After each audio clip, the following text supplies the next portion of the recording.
So here we go again. We are required to find the resultant force that is coming out as a result of all these forces that are acting on this particle right here. In our previous session, I was able to introduce to you how we resolve forces, and so in this one, we'll get straight into the working. So we shall go ahead and use the columnar format. So right here, we shall call this the forces that I'm going to resolve along the x-axis, and the forces I'm going to resolve along the y-axis. This is how it's going to look like. This is going to be equal to. Now we're going to look at force by force, and we will resolve each force along the x component and along the y component. So let's start with the 1 Newton force. Resolving the 1 Newton force along the x component. In the x component, it is 0. This 1 Newton force has no component in the x direction, so we shall put there 0. And then along the y, definitely it is 1, and it is positive 1 because it is on the positive side of the y-axis. So along the y, it is 1. Plus,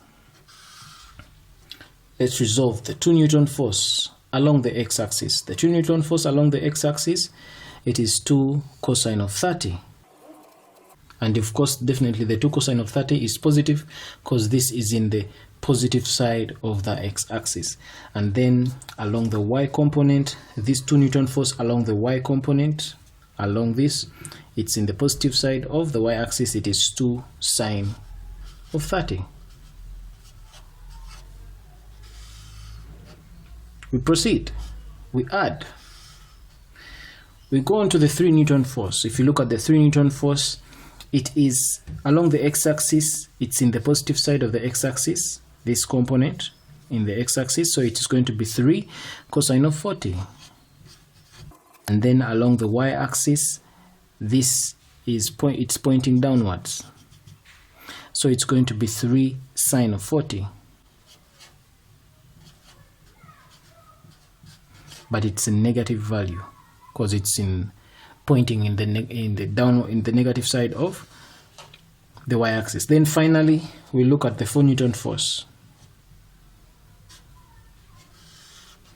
The 4 Newton force along the x-axis, it's pointing in the negative side of the x-axis, so it's going to be 4 cosine of 60 in that direction. So it's going to be minus 4 cosine of 60, like that. And then still along the resolving this along the y-axis, still it's downwards, it's in the negative side of the y-axis, so it's still going to be a negative figure, so it's negative 4 sine of 60.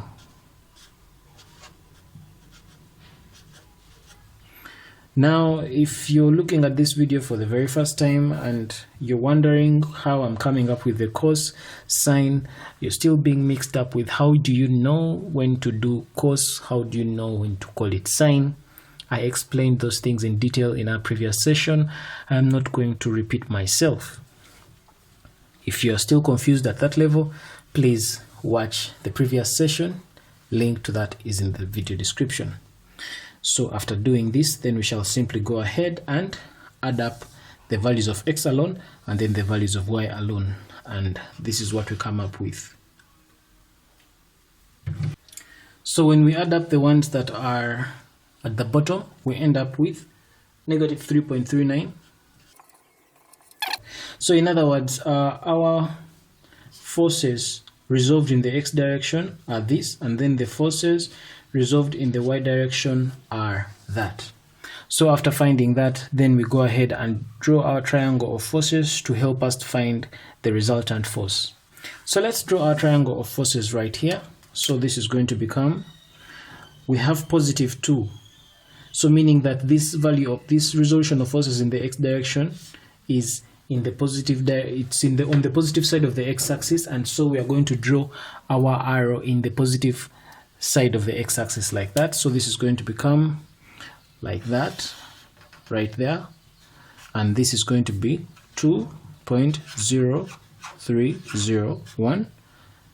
Then we have negative 3 point that. This, so in the y direction, the resolution was in the negative, so it's downwards, negative 3.392 in the y direction. So that's why we draw our arrow like that, and this is going to be let me write it here like this, negative 3.3925, like that. So when you draw that like that, you realize that our resultant force, of course, the line is moving downwards like that. This is the beginning, it's moving up to there, so that's right there. So meaning that is our resultant. We are supposed to find the resultant, and also we are supposed to find the angle or the direction of our resultant force. So let's get started with the calculations for the resultant and the direction of the resultant. So from here we can go ahead and get our resultant using Pythagoras theorem. Remember, this is a right angle triangle, so we can use Pythagoras theorem. We can say that r squared is going to be equal to this 2.0301 squared plus this 3.3925 squared. By the way, this negative just shows the direction. It's simply showing us that the force is in the downward direction. Otherwise, even if we do not include it, even if we square it, we are still going to get a positive value. So going ahead to find our resultant here, then we punch this in our calculator. So we end up here with 15.63. When we find the square root, we end up with our resultant force being 3.95. So that's our resultant force. So after getting our resultant force as 3.95 newtons, it's time for us to go ahead and find the direction of our resultant.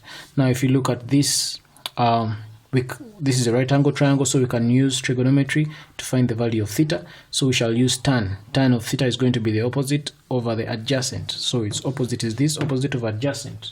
So the tangent of theta is going to be our opposite, which is 3.3925. Divide that by the adjacent, which is 2.0301. So our answer here is 59.103. So from this, we shall conclude by saying that